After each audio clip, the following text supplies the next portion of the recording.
দেখে নেব খেলার সময় শিরোনাম। সংকটময় পরিস্থিতিতে নারী বিশ্বকাপের সফল আয়োজন নিয়ে চিন্তায় বিসিবি। ঢাকা সিলেটে টুর্নামেন্ট মাঠে গড়াবে কিনা উঠেছে প্রশ্ন, দ্রুতই সমস্যা সমাধান চায় বোর্ড। এশিয়ান গেমসে যেখানে পদক নেই সেখানে অলিম্পিকে বাংলাদেশের সাফল্য অলীক স্বপ্ন। দীর্ঘমেয়াদে পরিকল্পনার তাগিদ অপুর, ক্ষুব্ধ প্যারিসের অব্যবস্থাপনায়।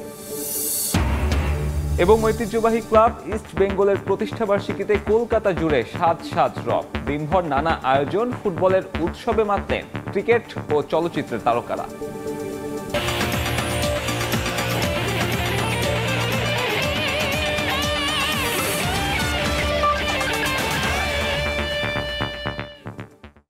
এখন পর্যন্ত কোনো অংশগ্রহণকারী দল বাংলাদেশে আসতে আপত্তি জানায়নি। তবুও চলমান সংকটময় পরিস্থিতিতে নারী বিশ্বকাপ আয়োজনে কিছুটা চিন্তায় বিসিবি। তবে দ্রুতই সমস্যার সমাধান হবে বলেও বিশ্বাস নারী উইং চেয়ারম্যান শফিউল আলম চৌধুরী নাদেলের। সেক্ষেত্রে তারা কাজে লাগাতে চায় 2014 টি-20 বিশ্বকাপের অভিজ্ঞতা। দেশ জুড়ে অস্থিরতা, ঘোলাটে হচ্ছে পরিস্থিতি। তবে বাস্তবতা মেনে মাঠে গড়াচ্ছে ক্রিকেট। বিসিবিও প্রস্তুত হচ্ছে নারী বিশ্বকাপ আয়োজনে। নারীদের টি-20-র মহাযজ্ঞ শুরু হতে হাতে বাকি মাস দুয়েক। তবে এই সময়ের মধ্যে পরিস্থিতি উন্নতি না হলে শেষ পর্যন্ত ঢাকা আর সিলেটে মাঠে গড়াবে তো টুর্নামেন্টটি, উঠেছে এমন প্রশ্ন। বিষয়টি চিন্তায় ফেলেছে বিসিবিকেও। তবে সেখানে পথ দেখাচ্ছে পূর্বের অভিজ্ঞতা। সাম্প্রতিক সময়ে কিছুটা অস্থিরতার কারণে এটা নিয়ে স্বাভাবিকভাবেই একটু শঙ্কা বা বিভিন্ন জনের কাছে যে আমরা এই আয়োজনটা নির্বিঘ্নে হবে কিনা, এটা নিয়ে কিছু কিছু প্রশ্ন সামনে এসেছে। দেখুন, আপনারা নিশ্চয়ই দেখেছেন যে 13-14 সালেও কিন্তু রাজনৈতিক অস্থিরতা ছিল। ছেলেদের এবং মেয়েদের আইসিসির মেন্স ওমেন দুটো ওয়ার্ল্ড কাপই কিন্তু আমরা একই সঙ্গে বিভিন্ন ভেন্যুতে আমরা নিরাপত্তা এবং সুন্দরভাবে আমরা সম্পন্ন করতে পেরেছি। আইসিসি সভা এবং সেই সভা শেষে এ নিয়ে একাধিক বোর্ডের সঙ্গে আলোচনা করেছে বিসিবি। তবে এখন পর্যন্ত বাংলাদেশে আসতে আপত্তি জানায়নি কেউই। তারপরও ক্রিকেটারদের নিরাপত্তা ইস্যুতে সর্বোচ্চ সজাগ বোর্ড। পরিকল্পনা হচ্ছে সেভাবেই। আইসিসির যে সভাটি চলছিল সেই সময় আমাদের এইখানে এই সহিংসতার ঘটনাগুলো ঘটে। নিরাপত্তার বিষয়টা সামনে আসাটা খুবই স্বাভাবিক এবং তারা সেভাবেই প্রশ্ন করেছেন। কিন্তু আমাদের বিসিবির পক্ষ থেকে আমাদের বোর্ড সভাপতি তাদেরকে আশ্বস্ত করেছেন। তবে সেখানে প্রশ্নের মুখে টাইগ্রিসদের সাম্প্রতিক পারফরমেন্স, বাজে ব্যাটিংয়ে যার পর নাই হতাশ নারী উইংয়ের চেয়ারম্যান। এড়িয়ে যাওয়ার কোনো সুযোগ নেই। আমাদের মানটা অনেকটাই নিম্নমুখী হয়েছে।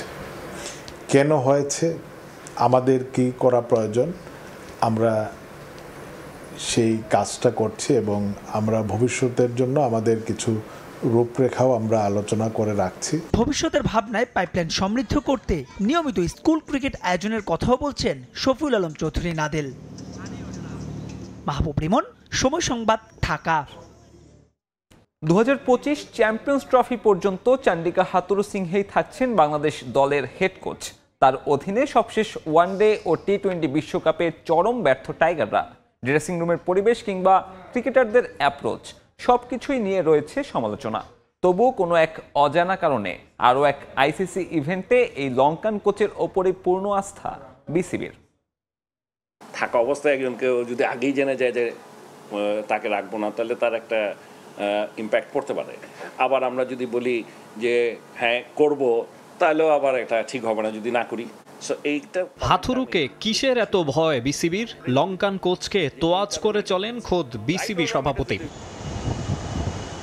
পারফরমেন্স যাচ্ছে তাই, কিন্তু তাকে যেন কিছুই বলা যাবে না। 2023 সালের 31 জানুয়ারি দ্বিতীয়বারের মতো বাংলাদেশ ক্রিকেট দলের হেড কোচ হিসেবে যোগ দেন চান্ডিকা হাথুরুসিংহে। কিন্তু এই 1.5 বছরের বেশি সময়ে দলের পারফরমেন্সের গ্রাফ নিম্নমুখী। এই সময়ে তার অধীনে 3 ফরম্যাট মিলিয়ে 73টি ম্যাচ খেলেছে টাইগাররা, যার মধ্যে সবচেয়ে বাজে অবস্থা প্রিয় ফরম্যাট ওয়ানডেতেই। তার দ্বিতীয় অধ্যায়ে 2টি মেগা ইভেন্টে অংশ নিয়েছে বাংলাদেশ।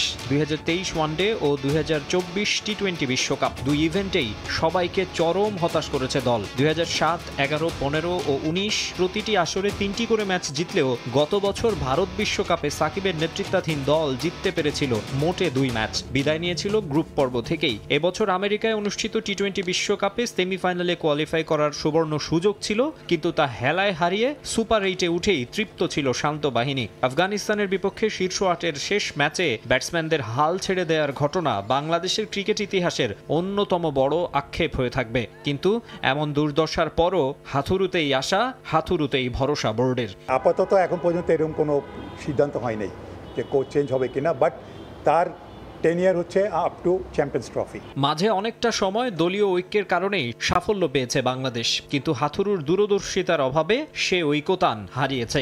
দুই তারকা সাকিব তামিমের সম্পর্ক উন্নয়নে ব্যর্থ তিনি। ড্রেসিং রুমে গুমোট এক পরিবেশ। ক্রিকেটারদের আস্থাভাজন খালেদ মাহমুদ সুজন জাতীয় দল থেকে দূরে আছেন এক হাথুরু সিংহের কারণেই। ব্যাটিং অর্ডারে নেই স্থিতিশীলতা, প্রশংসা কুড়ানো পেস আক্রমণ, চ্যালেঞ্জিং উইকেটে রীতিমতো ছন্ন ছাড়া। তবুও ২০২৫ চ্যাম্পিয়ন্স ট্রফিতে লঙ্কান কোচ থাকবেন টাইগারদের দায়িত্বে। কিন্তু আরেক আইসিসি ইভেন্টে হাথুরুর ওপর ভরসা করতেই ভয় পাচ্ছেন সমর্থকরা। মাকসুম আলম খান, সময় সংবাদ, ঢাকা। মেসি এমবাপ্পের সব স্মৃতিচিহ্ন মুছে ফেলেছে পিএসজি।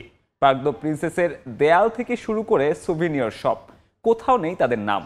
এমনকি অফিসিয়াল শপে রাখা হয়নি তাদের সাইন করা কোনো জার্সি। অথচ ক্লাব থেকে বিদায় নেয়া এই দুই ফুটবলারের পুরনো জার্সি এখনও বিক্রি করে নিজেদের ব্যবসা চালাচ্ছে নাসের আল খেলাইফির বোর্ড। পার্ক দ্য প্রিন্সেস ঘুরে সে খবরই প্যারিস থেকে জানাচ্ছেন এস.এম. ইকবাল। পার্ক দ্য প্রিন্সেসের বাইরে থেকে বোঝার উপায় নেই গেল মৌসুমেও এখানে খেলেছেন কিলিয়ান এমবাপ্পে। আরও এক মৌসুম আগে বিদায় নেয়া মেসিও যেন ঠিক তাই। এমন আচরণ যেন অপেশাদার পিএসজির প্রতিচ্ছবি। অবশ্য বাইরে থেকে দেখে একেবারে বোঝার উপায় নাই এটা পিএসজির হোম ভেন্যু।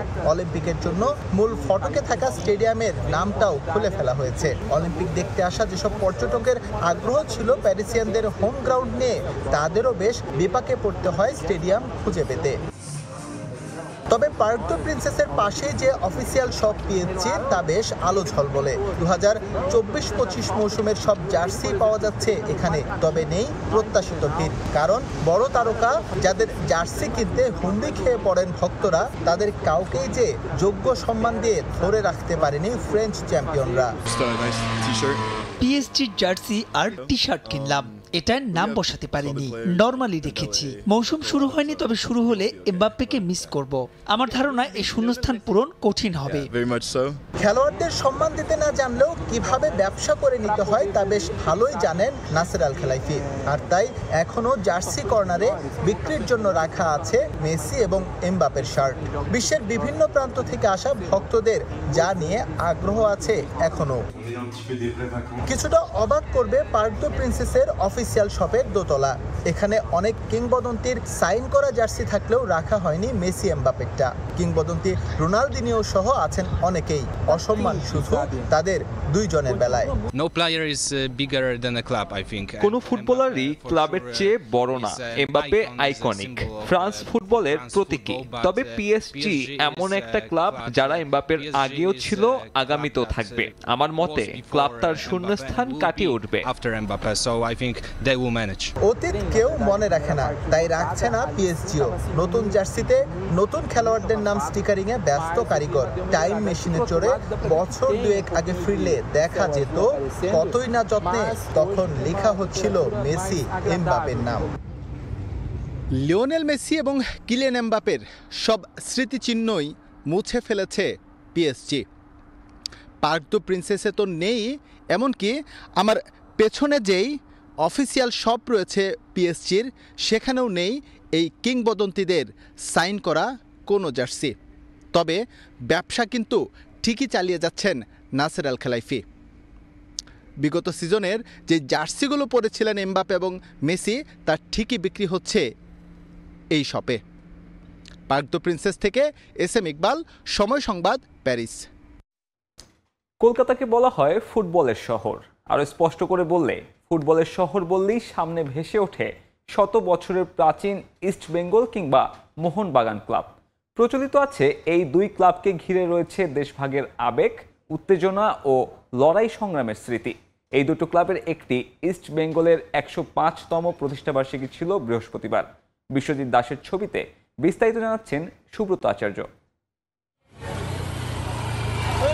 ঠিক আজ থেকে 104 বছর আগে কলকাতায় প্রতিষ্ঠিত হয় ইস্টবেঙ্গল ফুটবল ক্লাব। কর্পোরেটের এই যুগে অনেক আধুনিকতার ছোঁয়া থাকলেও এই ক্লাব ভারতীয় ফুটবল ইতিহাসের সংগ্রাম সময়কালের প্রতিনিধিত্ব করে বলেই মনে করা হয়। শুধু তাই নয়, বাঙালির দেশভাগের যন্ত্রণারও স্মারক হিসেবে ধরা হয় ইস্টবেঙ্গল ক্লাবকে। তাই এই ক্লাবের রং লাল হলুদ এবং প্রতীক ইলিশ। স্বাভাবিকভাবেই এই ক্লাবের সমর্থকদের মধ্যে রয়েছে এক ধরনের সংগ্রামের দৃঢ়তা। তাই জন্মদিনে দল বেঁধে মায়ের মতো ক্লাবের প্রতি তাদের অনুভূতির প্রকাশ ফুটে উঠল মিশ্র প্রতিক্রিয়ার মাঝে।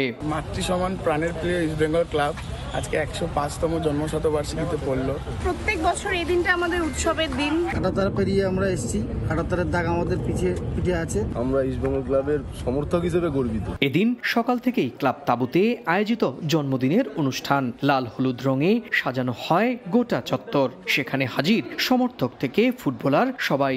আর সন্ধ্যার পর ক্ষুদিরাম অনুশীলন কেন্দ্রে আয়োজিত বিশেষ অনুষ্ঠানে তো তারার মেলা বসেছিল। প্রাক্তন থেকে বর্তমান ক্লাব খেলোয়াড়, ক্রিকেটার থেকে তারকা, রাজনীতি থেকে অর্থনীতি, সব জগতের নক্ষত্রদের মিলন মেলায় ক্লাবের পক্ষ থেকে দেয়া হয় প্রাক্তন ও বর্তমান ক্রীড়াবিদদের সংবর্ধনাও। So for me today is a very special day to come to Kolkata to celebrate East Bengal's 105th celebration day, and I hope that East Bengal will go from strength to strength. আমি মনে করি east Bengal ক্লাবের সবচেয়ে powerful জিনিস হচ্ছে east Bengal ক্লাবের এই জার্সির রং। ইস্ট বেঙ্গলের জার্সির রঙের মধ্যে একটা স্পেশাল পাওয়ার, স্পেশাল অ্যাট্রাকশন ছিল। আশ্রয়গুলি ছবিতে আমি ফুটবল জার্সি পরে একজন ইস্ট বেঙ্গল ফুটবলার হিসেবে অভিনয় করেছি। শতবর্ষী এই ক্লাবের সাফল্যের ইতিহাসও বেশ লম্বা। ইস্ট বেঙ্গলই একমাত্র ভারতীয় টিম যারা প্রথমবার টানা 3 বার আইএফএ শিল্ড জেতে। আহমেদ খান 1952, জে কিট্টু 1956 এবং তুলসীদাস বলরাম 1960 সালের এই ক্লাবের প্রতিনিধি হয়ে অলিম্পিক্সে গোল করেছিলেন। ইরানের 5 ক্লাবকে হারিয়ে 1970 সালে প্রথমবার বিদেশি ক্লাবকে হারিয়ে আইএফএ শিল্ড জয় পেয়েছিল এই ইস্টবেঙ্গল ক্লাবই। ইস্টবেঙ্গল ক্লাবই একমাত্র ক্লাব যে ক্লাবের খেলা হলে ফুটবলের শহর প্রায় ফাঁকা হয়ে যায় আজও। ফুটবল আর ইস্টবেঙ্গল ক্লাব ভারতে প্রায় সমার্থক শব্দ হিসেবেই মনে করেন ক্লাবের কোটি কোটি দর্শক। সুব্রত আচার্য, সময় সংবাদ, কলকাতা। সেপ্টেম্বর উইন্ডোতে সাফের হোস্ট নেপালের বিপক্ষে অ্যাওয়ে ম্যাচ খেলার পরিকল্পনা করছে বাংলাদেশ নারী ফুটবল দল। সাফের প্রস্তুতির জন্য নেপাল ছাড়াও আরও কয়েকটি দেশের সঙ্গে যোগাযোগ করেছে বাফুফে। ঘনিয়ে আসছে সাফ নারী চ্যাম্পিয়নশিপের সময়। তবে টুর্নামেন্টের জন্য কতটা প্রস্তুত ডিফেন্ডিং চ্যাম্পিয়নরা? চলতি বছর সাফের প্রস্তুতির জন্য সিঙ্গাপুর, চাইনিজ তাইপে ও ভুটানের বিপক্ষে প্রীতি ম্যাচ খেললেও তা দক্ষিণ এশিয়ার চ্যাম্পিয়নদের জন্য অপ্রতুল। সাফের প্রস্তুতিতে সেপ্টেম্বর উইন্ডোতে অন্তত 3টি ম্যাচ খেলার পরিকল্পনা নারী দলের কোচ পিটার বাটলারের। বাংলাদেশে আয়োজিত হওয়ার কথা থাকলেও শেষ পর্যন্ত সাফের আসর বসছে নেপালে। তাই কন্ডিশন ও আবহাওয়ার কথা বিবেচনায় রেখে সেপ্টেম্বরে নেপালের বিপক্ষে অ্যাওয়ে ম্যাচ খেলার পরিকল্পনা করছে বাংলাদেশ নারী ফুটবল দল। আর কোচের দাবির প্রেক্ষিতে আরও কিছু দলের সঙ্গে যোগাযোগ করছে বাফুফে। আমাদের অ্যাওয়ে খেললে সুবিধা হবে, তো এটা ডিপেন্ড করবে নেপালের উপর। নেপাল যদি রাজি হয় হোস্ট করতে তাহলে অ্যাওয়ে হবে, আর যদি রাজি না হয় তখন তো আমাকেই হোস্ট করতে হবে, তখন হোম ভেন্যুতেই খেলতে হবে। আমরা এখন রেডি করতেছি, আমরা 14-15টা দেশকে চিঠি দিব, সেখান থেকে যারা রাজি হয়। আমরা যদি দেখি নেপালের থেকেও বেটার টিম আমরা পাচ্ছি, অবশ্যই আমরা চাইনিজ টাইপের সাথে খেলেছি না, আমরা তো চাবো স্ট্রং টিমের সাথে খেলতে। এদিকে এফসি ওমেন্স চ্যাম্পিয়ন্স লিগ খেলার জন্য 4 নারী ফুটবলারকে ছাড়পত্র দিয়েছে বাফুফে। ভুটানের ক্লাব রয়্যাল থিম্পু কলেজের হয়ে খেলবেন সাবিনা, মারিয়া, মনিকা ও ঋতুপর্ণা চাকমা। বাফুফের সঙ্গে চুক্তিবদ্ধ থাকলেও ক্লাব থেকে পাওয়া পুরো অর্থই পাবেন ফুটবলাররা। অগাস্টের 10 থেকে 31 তারিখ 3 সপ্তাহের জন্য ওদের সাথে কন্ট্যাক্ট।